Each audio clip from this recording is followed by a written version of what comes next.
राजस्थान के एक पुराने गांव में एक वीरान हवेली थी, ठाकुर हवेली। कोई नहीं जानता था कि आखिरी बार वहां कौन रहा था, लेकिन गांव वालों का मानना था कि उस हवेली में छाया नाम की किसी आत्मा का वास है। कहा जाता था, जो भी उस हवेली के अंदर रात बिताता है वो या तो पागल हो जाता है या फिर लौट कर आता ही नहीं। आरव, एक शहरी लड़का जिसे भूत प्रेत में विश्वास नहीं था, अपने दोस्त कबीर के साथ गांव आया।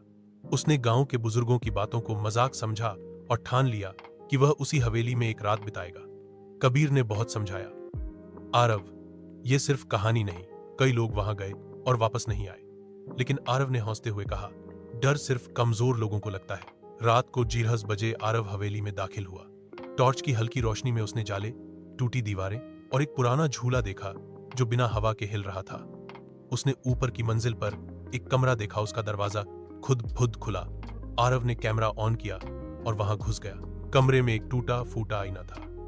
आईने में उसने खुद को देखा, लेकिन आईने में उसका प्रतिबिंब मुस्कुरा रहा था, जबकि वह खुद शांत खड़ा था। अचानक पीछे से किसी औरत की धीमी आवाज आई, तुम आ गए।